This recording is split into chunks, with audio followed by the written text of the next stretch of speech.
Um paradoxo no sistema de saúde do país. Pacientes procuram nos planos a segurança e o bom atendimento que não encontram nas filas e na falta de infraestrutura dos hospitais públicos. Mas a situação é parecida nas emergências dos hospitais particulares, sim, dos hospitais daqueles credenciados. Eles ficam superlotados, o atendimento leva horas.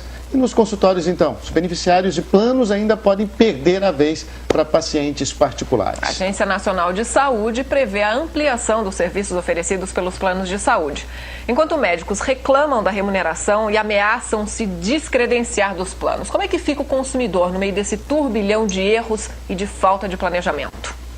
Longas filas de espera, pacientes nervosos, médicos sobrecarregados e muita reclamação. Este é o cenário de um atendimento de emergência de um hospital particular que trabalha com convênios de plano de saúde. Nos últimos anos, houve um investimento dos hospitais no aumento do número de funcionários e na modernização dos aparelhos. Mas as mudanças não foram suficientes para atender a crescente demanda de pacientes dos planos. No Rio de Janeiro, os beneficiários de planos de saúde já são maioria. Em 8 anos, foram mais de 1 milhão de novos usuários na região metropolitana. Mas a eficiência dos planos não está agradando. De acordo com cálculos de médicos, um paciente pode levar até 3 meses para conseguir um diagnóstico se depender de consultórios e clínicas de exames.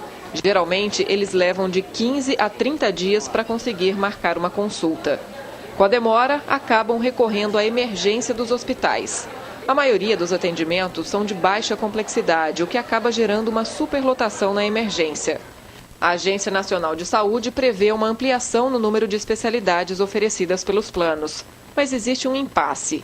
Um movimento de médicos insatisfeitos com a remuneração dos planos planeja um descredenciamento em massa caso não haja um acordo para um reajuste. A ANS, ela controla o reajuste dado aos usuários, mas não existe nenhuma regulamentação para as operadoras reajustarem os procedimentos e as consultas médicas. Os pacientes, muitas vezes os médicos, eles não ficam num plano que não pague muito bem para eles. Eles vão saindo e as pacientes podem ficar com dificuldade. Se houver o descredenciamento do médico, de acordo com a ANS, a operadora tem que buscar alternativas para cumprir o contrato com os pacientes. Caso contrário, os clientes do plano podem entrar na justiça.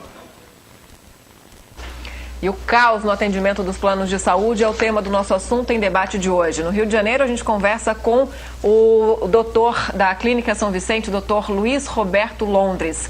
No nosso estúdio em São Paulo, conversamos com o José Erivalder Guimarães de Oliveira. Ele é vice-presidente da Federação Nacional dos Médicos. Em Vitória, recebemos no nosso estúdio o presidente da Cooperativa dos Cirurgiões Cardiovasculares, Fabrício Teixeira. No Rio de Janeiro também, a gente conversa com o presidente da Associação Nacional de Assistência ao Consumidor e ao Trabalhador, José Roberto Oliveira. E você, nosso assinante, claro, também pode participar do nosso debate. Mande suas dúvidas e suas opiniões para o nosso site. Nosso endereço é g1.com.br/globonews. A gente vê aí a população, quem tem o plano de saúde, pagando cada vez mais caro, né, Raquel? Cada vez mais caro e cada vez tendo menos atendimento ou começando a ter os mesmos problemas que a população que tem um sistema único de saúde, por exemplo, né, a população que tem um sistema único de saúde, enfrenta nos consultórios. É isso que está acontecendo também e os próprios hospitais estão tendo dificuldade de administrar justamente porque os médicos já não estão querendo também ficar muito tempo ali cadastrado com alguns planos de saúde. Não. Para falar sobre esse assunto, então, como a Raquel já anunciou, está aqui com a gente o diretor da Clínica São Vicente, aqui no Rio de Janeiro, Luiz Roberto Londres. E muito bom dia. Primeiro agradeço a participação do senhor aqui. E eu queria começar perguntando o seguinte: como é que os hospitais estão fazendo para lidar com essa situação? Quer dizer, algumas especialidades já começam a sentir falta do credenciamento, né? Quer dizer, a pediatria, por exemplo, os médicos do Distrito Federal já estão tendo uma polêmica envolvendo isso. Fica complicado também para os hospitais, assim como os pacientes? Fica muito. E vamos começar que existe uma distorção inicial desde a Constituição Federal, que a saúde é um dever do Estado, artigo 96 da Constituição, esse artigo não é cumprido. A partir daí acontecem distorções em todos os setores. Então, evidentemente, hoje os hospitais sofrem muito com isso. Por quê? Porque existe um comando que não é mais médico, é financeiro, né?